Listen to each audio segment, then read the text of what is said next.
Yo guys, assalamualaikum warahmatullahi wabarakatuh. Waalaikumsalam warahmatullahi wabarakatuh. Kembali lagi di bolos pelajaran bersama Mas David. Oh iya. Karena gurunya pada rapat dan pada mau keluar halal bihalal, ini kan hari raya teman-teman. Makanya Ya. kita podcast saja daripada di kelas jam kos. Ya. Oke. Oke. Mas Boleh. David sudah izin kan? Sudah. Sudah. Aman. Oke. Ya, menurut Mas David ini podcast ini bakal efektif nggak buat branding sekolah kita? Tergantung dari kita. Tergantung. Ya. Tergantung dari lembaga. Lembaga ini apakah bisa membawa podcast ini untuk terus maju dan apakah bisa membawa podcast ini untuk terus berkembang. Terus berkembang. Ya.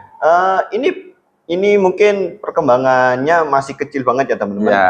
Ya, yang kemarin itu yang ada 3 kepala madrasah itu masih terlalu kaku ya teman-teman. Bukan obrolan yang bisa dinikmati, tapi seperti obrolan kita membahas materi.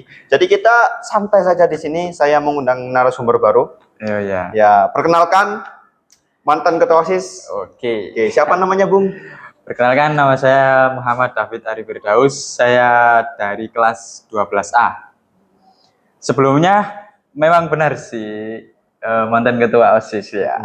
Menarik karena Mas David ini mengambil topik yang mantan ketua OSIS itu, aduh, langsung menuju kepada situ. Apa alasannya Mas David? Karena kayaknya seru ini bahas tentang organisasi di sekolah ini. Kayaknya jarang boleh. ada yang ngobrol-ngobrol masalah organisasi ini. Oke. Kita di sini rumpi no secret boleh? Boleh. No, Silakan. rumpi no secret. Silakan. Aku mau cerita Mas David ya. Iya. Di sini ya organisasi di Hasim ini kalau mau bikin kegiatan itu susah-susah gampang. Dalam kutipan? Dalam kutipan perizinannya. Oh, perizinan. Oke. Sama peralatannya. Mungkin ya aku nggak pernah ngicipi sekolah lain ya. Kalau di sini itu perizinannya kurang ada prosedur yang matang. Oke. Jadinya kayak apa ya? Kayak kita izin ke toilet. Ya. Nah, kita izin ke toilet pakai proposal? Enggak. Kita izin toilet apakah ada waktu resmi? Apakah ada batas waktu? Apakah ada prosedurnya? Enggak. Lah sama kayak kita mau izin kegiatan itu kurang ada prosedurnya, teman-teman. Jadi kalau guru ini lagi enggak ada, waka ini lagi sibuk, itu biasanya mereka kurang komunikasi. Dulu pernah aku bikin kegiatan musabit, itu sosialisasi PIKR di MTS SMP. Saya sudah bilang ke waka MTS. Cuma sama waka MTS belum bilang ke waka SMP. Jadi waka SMP-nya kaget tiba-tiba aula bawah langsung bersih, nggak ada kursinya, nggak ada satirnya, jadi langsung kaget. Oh, iya. Oke. Kalau Mas David jadi OSIS gimana pengalamannya?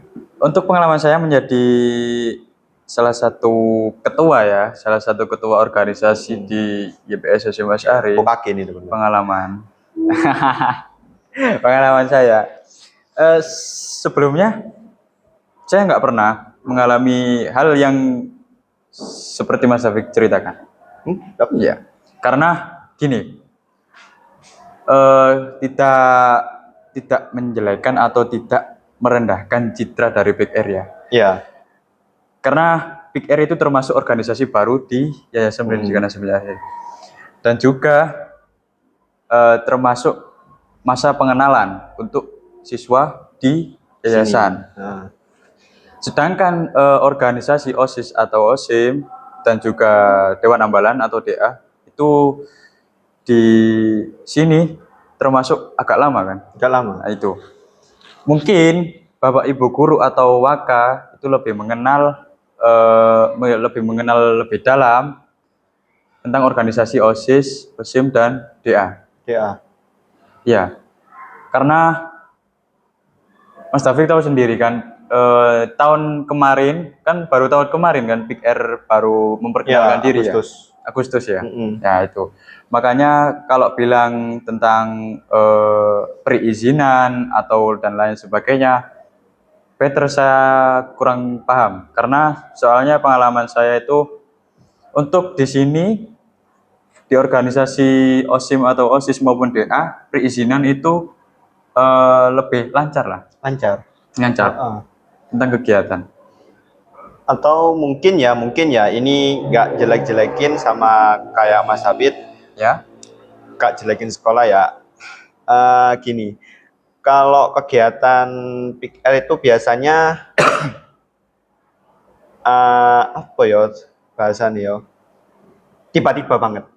Ya. Ya, kalau kegiatan OSIS kan biasa hari santri. Ya. Ya, itu sekarang mau hari santri. Oke, kita rundingan, kita bikin proposalnya, kegiatannya apa aja. Kalau di PIKR teman-teman, itu kegiatannya apa ya?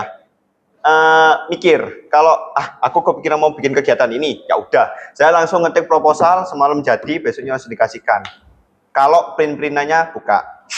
Kalau print-printannya tutup, ya nyicil teman-teman besok lagi. Tapi kadang-kadang ngeprint proposalnya itu agak mahal teman-teman, dan tidak ada biayanya. Biaya mandiri. Ada biaya masuk. Ya, ada biaya masuk. Di sini kalau bikin proposal aku gak pernah gak pernah cantumin rincian anggaran karena kegiatannya gratis-gratis. Yeah. Nah, di sini pun aslinya mau mini teman-teman, tapi galonnya belum beli. Data cheers lagi ya. Iya. Ya, dan kalau kegiatan PIKR itu dari bawah. Maksudnya dari bawah? Maksudnya kegiatannya itu semuanya kami yang rancang. Jadi guru nggak kepikiran apa-apa, tiba-tiba di spam proposal. Oh, kaget. Oke, paham. Kaget. Iya. Ya, jadi gitu teman-teman. Ini aslinya bukan masalah baik buruk ya. Ini masalah cuma adaptasi aja. Adaptasi. Ya, memang PIKR di Yayasan Pendidikan Hasyim Asy'ari di sekolah kita itu masih masa pengenalan dan juga masih masa adaptasi juga teman-teman. Karena baru tahun kemarin baru muncul dan di situ jujur saya kaget loh ada organisasi baru itu. Waduh, kaget loh. Aku juga kaget kenapa aku tiba-tiba spam proposal. Itu spamnya ke siapa? Spamnya ke Bu Ani sampai. Oh, waka-waka lah. Iya, waka-waka. Oke. Kaget. Iya. Soalnya katanya mereka itu ya untuk bikin kegiatan yang menyatukan antara yang menyatukan antara MTS, MA sama SMP itu sulit. Ya. Karena di sini itu ya mungkin namanya sama, tapi mereka beda lembaga. Relate sih itu. Relate. Oh, di OSIS Relate juga. Relate. Karena di sini kan ada 3 organisasi teman-teman ya, 3 lembaga.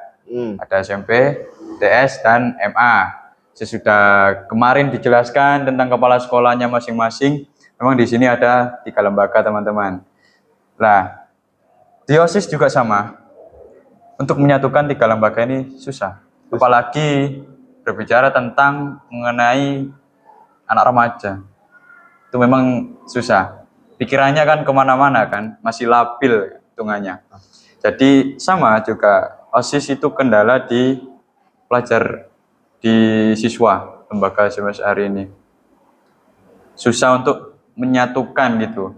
Misal kayak ini ada acara misal hari santri tadi kan ya. Iya. Untuk menata barisan, misal untuk upacara dan lain sebagainya itu kan biasanya OSIS yang disuruh untuk menjadi hitungannya panitia kan. Nah, di situ kadang ada juga siswa yang susah diatur, ada yang bisa diatur, kadang ada yang bisa untuk diajak berkompromi dan ada tidak dan lain sebagainya. Ya. Itu salah satu kendala dari menyatukan lembaga. Ya, menyatukan lembaga lah. Ya, benar banget teman-teman. Kadang-kadang organisasi sudah bikin kegiatan yang matang ya teman-teman. Yeah. Tapi peserta kegiatannya itu susah banget buat ditertibkan. Ya.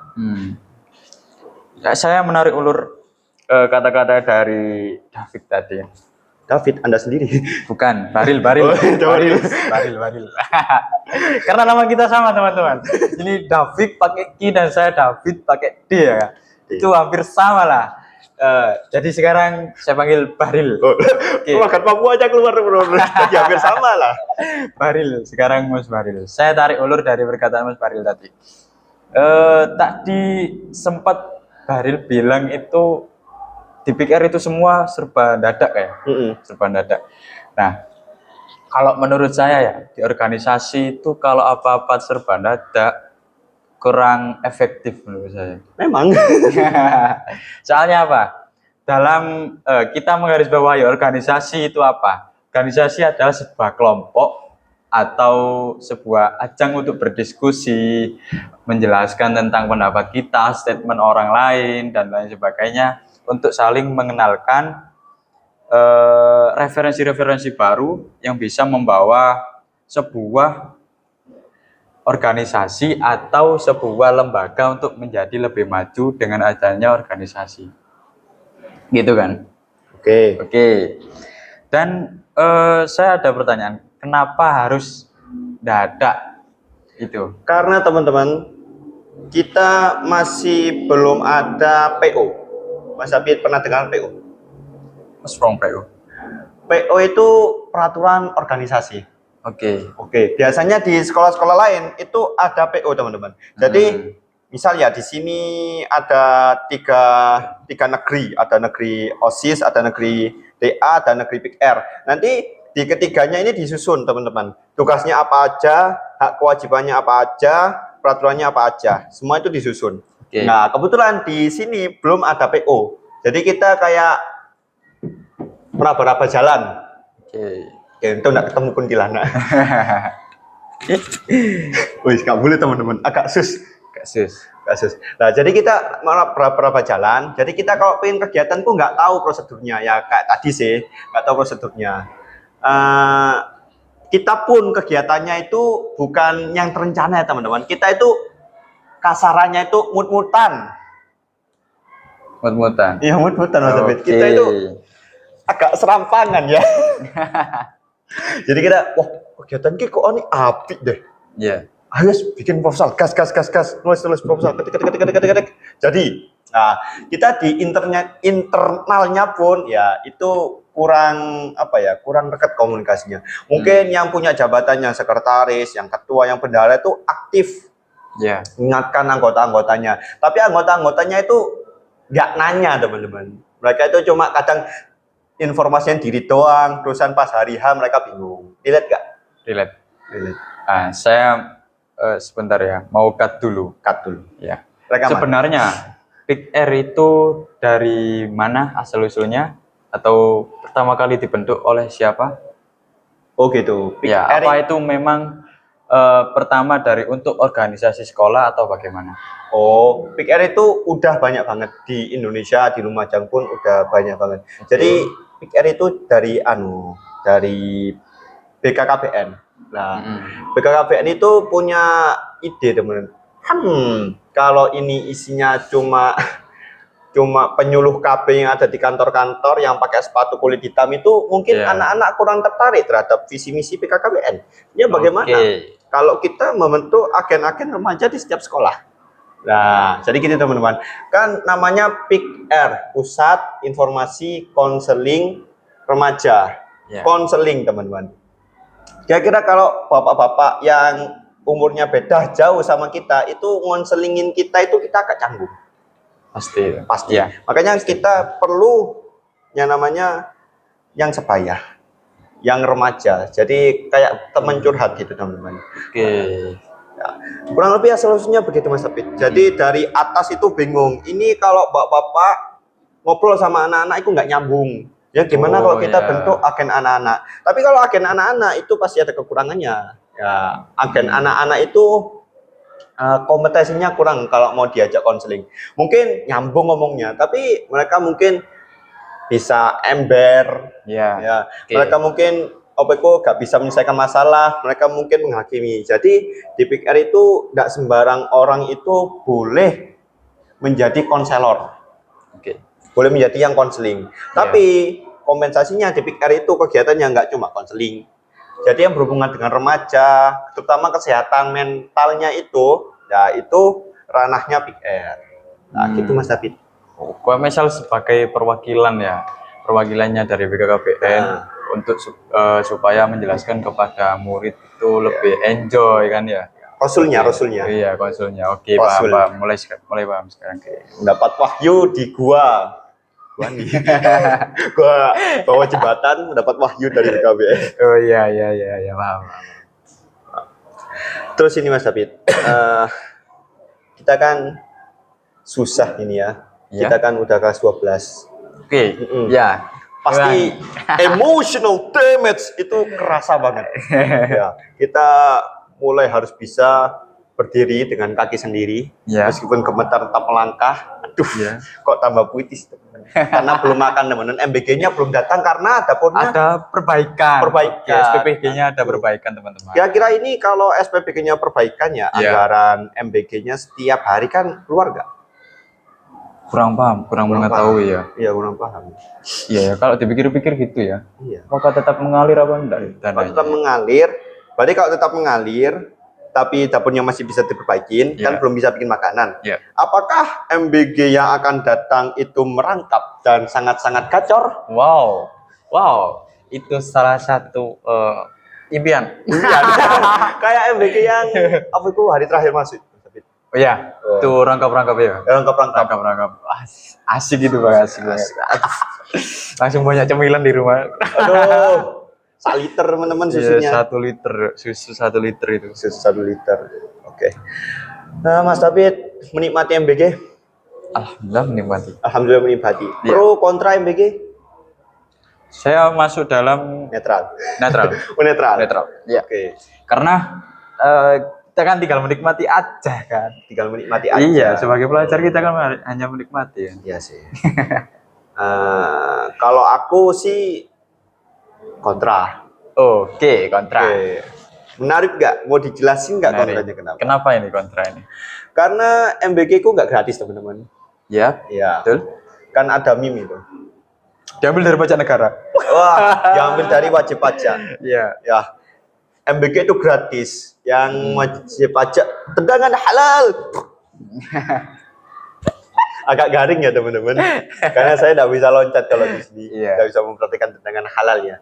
Ya, jadi MBG itu diambil dari wajib pajak. Iya. Memang betul. Ini bukan sepenuhnya kontra sih, nanti tak jelasinnya.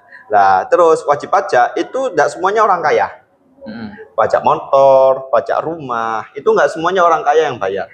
Nah, terusan ini dananya diambil negara, negara menyelenggarakan MBG. Nah, di MBG itu yang dapurnya itu namanya SPPG. Ya, SPPG. Itu yang ngelola SPPG itu dapat gelontoran uang untuk manajemen MBG. Kan itu darinya kalau nggak salah ya, kalau nggak salah nanti bisa dikoreksi atau kasih referensi di bawah ya. Itu totalnya 15.000. Iya. Ya, sepertiganya buat manajemen, 2/3-nya buat makanan. Nah, sepertiga yang buat manajemen ini nggak hanya atau sebagian kecil itu diambil oleh pekerja MBG yang biasanya orang-orang biasa. Cuma yang sebagian besar dari yang sepertiga ini diambil oleh pihak SPPG buat manajemen. Nah, disitulah letak kejanggalannya teman-teman. Kadang menu MBG itu totalnya nggak 10.000. Iya. Ya, Mas David pernah hitung? Pernah. Pernah. Totalnya nggak 10.000, pernah kan? Totalnya nggak 10.000. Iya. Pernah totalnya nggak 10.000. Lah, itu uangnya dicomot oleh pihak SPPG. Nah, oleh karena itu MBG itu alih-alih menyempitkan jurang kemiskinan dan kekayaan, itu tambah melebarkan. Karena yang kaya dapat gelontoran tugas SPPG dan yang miskin cuma jadi pekerja dan penikmat MBG. Dan MBG pun saya kontranya itu di makanannya. Kadang-kadang makanannya itu namanya sehat, tapi kadang-kadang kurang sehat. Iya. Kayak MBG kemarin itu kita malah dikasih susu bergula teman-teman. Susu bergula. Iya, susu bergula, jajan-jajan, roti-roti, apalagi pas puasa. Ya, kalau MBG yang nasi itu better teman-teman. Better, ya, better. Kalau MBG yang jajan-jajan itu kurang relevan Ya. kan ya, bisa lebih diganti dengan menu-menu yang lebih sehat. ya MG, makan Ya. gratis tok, nggak ada bergizinya. Oke, jadi gitu kontra saya. Nah, Ya. jadi dari orang miskin uangnya dibuat SPPG. Yang ngelola SPPG biasanya orang kaya. Kalau kita suuzon teman-teman, yang ngelola SPPG itu rata-rata anak pejabat atau keluarga dari pejabat, kenalan pejabat. Nah, karena untuk mengelola SPPG itu nggak bisa di dapur-dapur yang ecek-ecek teman-teman. Iya. Kalau kita masih ngulek rujaknya pakai ulekan biasa itu nggak higienis. Nah, jadi di sini saya kontra MBG, tapi tidak kontra sepenuhnya teman-teman. Karena di MBG itu aslinya MBG itu gacor kalau semuanya nggak dikasih. Maksud saya kalau nggak dikasih ke semuanya. cuma beberapa orang atau beberapa lembaga yang benar-benar membutuhkan. Iya. Ya, kalau seluruh anak Indonesia dikasih MBG itu anggarannya itu bikin dompet pemerintah jebol. Ya, bayangin ya Mas David ya, Iya. anak sekolah Jakarta yang seragamnya unyu-unyu, ada sesnya, ada rompinya dikasih MBG yang 10 ribuan. Mereka biasanya jajan makan itu 50 ribu. Kayak nggak selevel gitu. Iya, nggak selevel. Mereka tambah kan MBG itu nggak mau teman-teman sama MBG yang ayamnya alot, yang agak amis, yang sambalnya hambar, itu pasti ada protesnya. Jadi Iya. MBG menurut saya itu dikasih ke siswa-siswi yang benar-benar membutuhkan atau lembaga-lembaga yang benar-benar pelosok. Dan dalam kutip pelosok. Nah, itu pro-nya. Aduh, Pro. kok saya yang jadi narasumber ini? Mas David jadinya kualik teman-teman.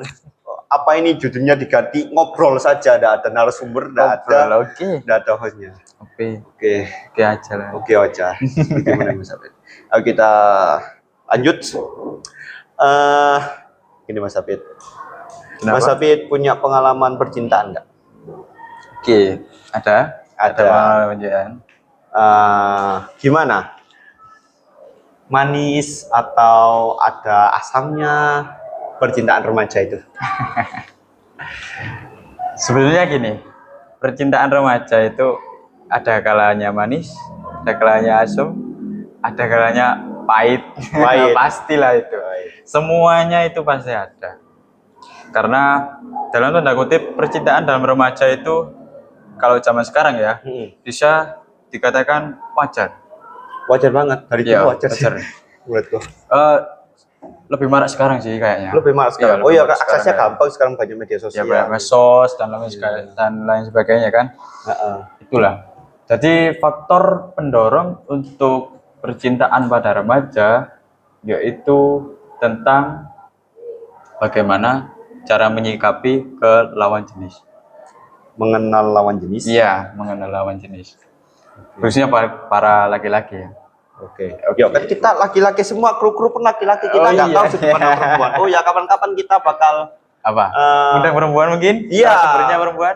Tapi Oke. di sini masalahnya Boleh. krunya laki-laki ini teman-teman. Oh iya. Boleh minta saran nggak Mas David, tutorial mengundang narasumber perempuan? Pernah sih Bu Mai.